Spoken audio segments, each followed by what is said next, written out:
Segunda entrega de nuestro especial sobre el contrabando que golpea fuertemente al sector del calzado en el país. Luis Horacio, según cifras entregadas por los empresarios, 1 de cada 3 zapatos que calzamos en Colombia corresponde a contrabando o es fruto de la informalidad. Esta situación también está afectando directamente al sector textil-confección.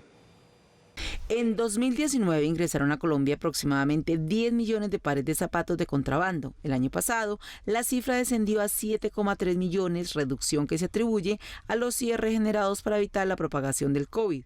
Pese a la reducción, las cifras muestran una realidad inocultable. Entre 2019 y 2020 se perdieron por el contrabando unos 20.000 puestos de trabajo en el sector. Además, se dejaron de producir 15 millones de pares. Cuando uno hace la suma de los factores que más nos afectan a nosotros, que son el contrabando y la informalidad, 1 de cada 3 pares de zapatos que se compran en Colombia proviene de acá. Según los empresarios, el contrabando destruye valor, afecta a las compañías que producen de manera legal, incentiva la informalidad y genera desempleo. El sector textil es otra de las víctimas de este mal. Cerca del 30% del 100% del mercado en el sector de las confecciones lo tiene el contrabando. Es por eso que nosotros solicitamos al gobierno nacional, en primer lugar, que aumente el pie de fuerza. En segundo lugar, que tengamos en cuenta que hay que nuevamente reevaluar cuáles son los entes que pueden ingresar a las zonas primarias para contrarrestar este flagelo. En el mercado del calzado colombiano, el 37% es venta nacional legal, el 33% corresponde a importaciones declaradas y el 30% restante a la informalidad y contrabando. El calzado de contrabando viene principalmente de China, Vietnam e India, entre otros países. Las prendas, por su parte, de China, Bangladesh y Vietnam. Aunque ya no es tan común la venta de música y películas piratas en las calles, la industria del entretenimiento ha sido una de las más afectadas tradicionalmente. Ahora el fenómeno se trasladó a las descargas ilegales mediante diferentes plataformas digitales. La piratería en la industria del entretenimiento era visible para todos. Hace algunos años, los decomisos de música y películas eran frecuentes. Ahora, de esos sistemas de almacenamiento queda algo, un poco. Con los autores de la música y las películas siguen perdiendo ingresos. Puede ser que los CDs, que no valen nada en este momento, porque un CD como eso ya es obsoleto, pues no vale nada, sea de contrabando. Pero lo más importante ahí es la piratería y es el contenido del CD con un producto sobre el que no se está pagando lo que se tiene que pagar. El producto son los derechos de autor y además del intérprete. Ahora, según el Centro de Estudios de Telecomunicaciones de América Latina, la piratería digital produce ganancias por $675 millones al año para el mercado ilegal en el continente. Entre un 20 y un 30% de la música que se oye sin utilizar los derechos apropiados y pagarle a los que tienen los derechos a través de, por ejemplo, estaciones de streaming piratas, páginas web que no tienen los derechos. Los piratas digitales pueden tener una señal en el espectro, pero también un portal web. Puede ser estaciones, digamos, piratas, sí, puede ser estaciones piratas, por ejemplo, que no están pagando derechos, puede ser plataformas digitales que no están pagando derechos, puede ser páginas web que no están pagando derechos, puede ser, por ejemplo, conciertos, personas que hacen conciertos sin las debidas aprobaciones y pagos de derechos de autor. Entonces eso pues, hace que sean, pues, de cierta manera considerados piratas. Un cambio en el mercado para el vendedor informal. Ya por el internet, por el Netflix, todo eso, ya eso le rebajó mucho las ventas. Entonces ya es poco la venta que tiene lo que es la música y la película, 100% bajó las ventas. Me sorprende el hecho de que todavía la gente siga comprando CDs y todo eso, pero para todo hay consumo. Sin embargo, estas prácticas siguen siendo delitos contra los derechos de autor y tienen penas entre los 3 y 8 años de cárcel y multas entre 24,5 y 1.000 millones de pesos. En el año 2020, frente a la violación de los derechos morales de autor, tuvimos un ingreso de 3 casos. Para el 2021 vamos en igual número al ocurrido del año.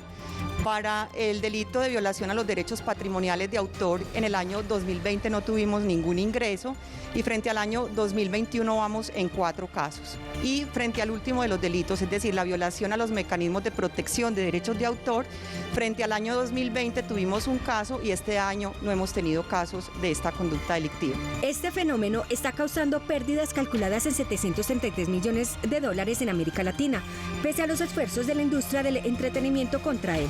Lo que se busca también es poder llevar a los diferentes lugares del mundo nuestras producciones a través de la tecnología y ojalá eso nos permita también reducir la tasa de piratería que existe hoy en el mundo. Los software que existen hoy por hoy nos permiten tener pues contenidos más controlados, audiencias más, conociendo más las audiencias que visitan los contenidos. Entonces yo creo que eso es un gran privilegio. Donde ellos, todos los ciudadanos, censuran lo irregular, nunca compran de manera irregular un producto que no esté en un almacén, que no esté en un portal de ventas por internet que corresponda, porque ya hace parte de su ADN, de su chip, y eso hay que transmitirlo.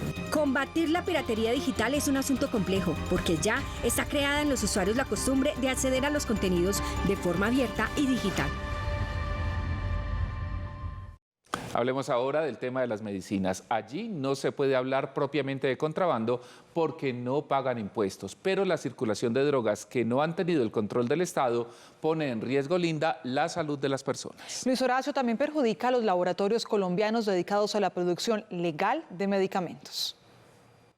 Establecer o determinar una cantidad específica de cuántas moléculas o cuántos medicamentos hay en el mercado fraudulentos sería de pronto pues como ser muy de pronto atrevido en ese aspecto. Aunque para los expertos es difícil saber el tamaño de la circulación ilegal de medicamentos en Colombia, los cálculos en el mundo indican que estaría entre el 10 y el 25%. ¿Qué quiere decir esto? Que entre 1 de cada 10 a 3 de cada 10 medicamentos que consumen las personas tienen algún tipo de cuestionamiento relacionado con que tengan permiso del ente regulador, que cumplan con las especificaciones de calidad o que directamente sean otra cosa totalmente diferente a la que argumentan ser.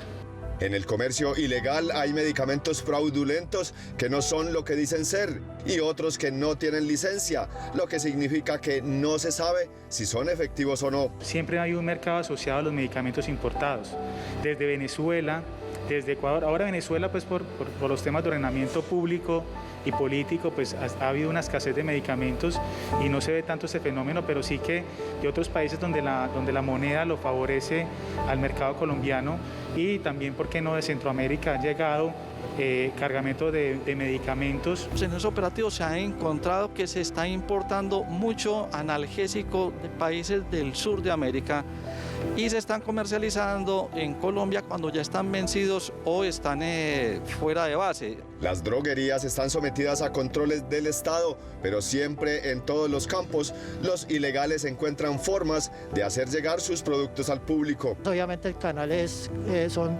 generalmente los establecimientos farmacéuticos minoristas, las farmacias, droguerías, pero también hay en las calles, en puestos de mercado, plazas de mercado, que esto ya es mucho más riesgoso. Sobre todo estas distribuciones de medicamentos se hacen en tiendas de barrio, en puntos de venta un poco más como informales y en cierta medida también en algunas droguerías de menor, pues como digámoslo así, tamaño o de menor grado de responsabilidad, en las cuales sigue siendo atractivo recibir este tipo de productos. Comercio ilegal de medicamentos que se facilita porque en Colombia las farmacias no son las únicas autorizadas para vender medicinas. Impactando el trabajo de los colombianos, porque sí que aquí tenemos industria colombiana o distribución colombiana, porque muchos medicamentos llegan con la modalidad de importar-vender y hay un mercado que garantiza que ese producto pues esté como acorde con los mínimos de calidad. En Colombia los ilegales prefieren comercializar los medicamentos especializados que son de alto costo. Su venta a menor precio que los legales les da un mayor margen de ganancias. Revisemos el panorama de otro sector. En los últimos años se ha disparado el contrabando de oro, situación que según las autoridades se debe a que es una de las principales fuentes de ingresos de grupos delincuenciales. Linda, y escuchen este dato que es sorprendente. El aporte de la minería legal a la producción de oro es mínimo en comparación con el de la minería ilegal. El petróleo y el oro son algunos de los mayores productos de exportación del país. En el caso del metal noble, de acuerdo con el Ministerio de Minas y Energía, este aporta cerca del 1,5% del Producto Interno Bruto, genera 350.000 empleos directos y en 2020 representó el 12% de la inversión extranjera. En Colombia, el 70% de la minería del oro es informal o artesanal, o sea, la que hacen pequeños productores. Otro 15% es legal y en esa medida cumple con todos los parámetros del Estado para el sector. Y el 15% restante es ilegal y controlada por las organizaciones criminales más poderosas del país. Esa explotación ilícita nos roba recursos que se deberían pagar por concepto de regalías, conceptos de impuestos, además no genera empleos formales, entonces tiene una afectación económica, ambiental y por supuesto también una afectación de tipo social en las comunidades donde se realiza este tipo de actividad ilícita. Según el Observatorio Colombiano de Minería de la Universidad del Rosario, de 300 municipios con vocación minera, en 170 hay presencia de grupos armados ilegales. Los principales productores de oro son los municipios antioqueños de Segovia, El Valle, Remedios, Caucasia, Zaragoza, Cáceres, Puerto Berrío, Santa Rosa de Osos, Tarazá, Nechí y Amalfi. En otras regiones del país sobresalieron Marmato, Ismina, Norosí, Simití, Ayapel, Condoto, San Martín de Loba, San Andrés de Tumaco, Tiquicio, Quibdó, Arenal, Río Viejo y Bagadó. La solución a los problemas de ilegalidad en Colombia pasa por la solución a los problemas de los territorios en términos de seguridad, estabilidad y competitividad. En total, los grupos armados organizados podrían beneficiarse con 10 billones de pesos cada año en todos los eslabones de la cadena de la minería ilegal. Tenemos también acciones por parte de la fuerza pública donde se identifica dónde está ocurriendo esta actividad y se persigue y se judicializa por parte de las autoridades competentes, incluyendo fuerza pública y fiscalía. La oficina de la Organización de las Naciones Unidas contra la Droga y el Delito estableció que en cerca de 14 departamentos hay indicios de explotación ilícita de oro, con afectaciones de aproximadamente 84.000 hectáreas. La institucionalidad que debe fortalecerse y la comunidad que necesita encontrar alternativas para avanzar hacia el desarrollo en el marco de la legalidad, seguridad y de la paz. De acuerdo con la Agencia Nacional de Minería, los mineros de subsistencia produjeron 16,4 toneladas de oro en 2018, lo que corresponde al 46,1%, casi la mitad de la producción nacional. Consideramos clave el incremento del 58% en los resultados de las operaciones contra la explotación ilícita, logrando un impacto a las finanzas de los grupos armados organizados que buscan fortalecer sus estructuras criminales y negocios ilegales, saqueando los recursos del pueblo colombiano. La policía y el ejército realizaron 296 operaciones contra explotaciones ilícitas y yacimientos mineros en 2017 y 276 en 2018. En esas operaciones hubo 1.920 capturas y fueron destruidos 2.510 kilos de explosivos, 389 dragas, 225 máquinas amarillas, 562 motores y 492 motobombas. Además, 86 socavones y 122 minas fueron desmantelados. Para finalizar este especial, les contamos que si bien técnicamente podría no considerarse contrabando, hay otro delito que también socava las finanzas de las empresas, la falsificación de marcas. El Código Penal colombiano está muy atento a prevenir los delitos relacionados con usos no legales o no autorizados de las marcas de productos y de empresas. Cada año, miles de millones de pesos se mueven en el país tras el delito de falsedad marcaria.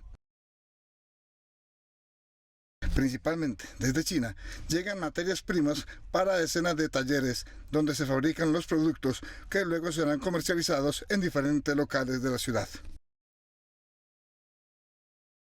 No es lo mismo un blue jean nacional de marca no reconocida a quien hace un blue jean en Colombia y le pone una marca ilegal. Pero esto también depende de la importación del contrabando. Muchas de las marcas que llegan aquí son ilegales, hechas en China. La cadena incluye varios eslabones, desde personas que ponen los insumos en diferentes puertos internacionales hasta los que en Colombia se encargan de la distribución.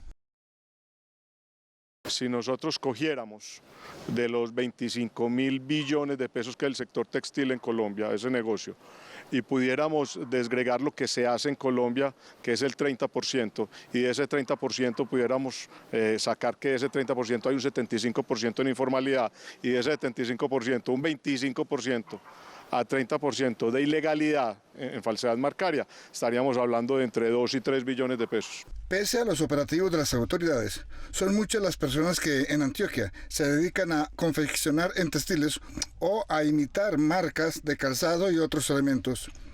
Para la sociedad en general, la falsedad marcaria puede tener un mayor costo que el valor del objeto falsificado. Las principales víctimas de estos fenómenos son el empleo formal, el pago de impuestos. La falsedad marcaria no es un delito exclusivo de Medellín. La falsedad marcaria en general es un problema mundial, no solamente de Medellín. En Medellín es un reflejo de lo que pasa en el mundo. Además de lo anterior, existe la denominada piratería marcaria, la cual se configura cuando una persona intenta o logra registrar una marca ajena como de su propiedad. Para evitar esta piratería, los expertos recuerdan que se debe registrar la marca ante la Superintendencia de Industria y Comercio. Se puede dirigir directamente pues como hacia la persona que está haciendo el uso indebido de su marca, hacer inicialmente una solicitud y en caso contrario lo que se puede hacer es elevar una demanda ante la Superintendencia de Industria y Comercio en primera instancia. La Superintendencia de Industria y Comercio es la única autoridad nacional competente en Colombia para otorgar derechos sobre los registros marcarios. Los procedimientos se hacen aplicando las disposiciones establecidas en la decisión 486. Cualquier persona que quiera registrar su marca para identificar productos o servicios en el mercado puede acudir a la Superintendencia de Industria y Comercio. En Colombia, quien incurra en este delito podría ir a prisión de 2 a 4 años y le sería impuesta una multa entre 20 y 2.000 salarios mínimos legales.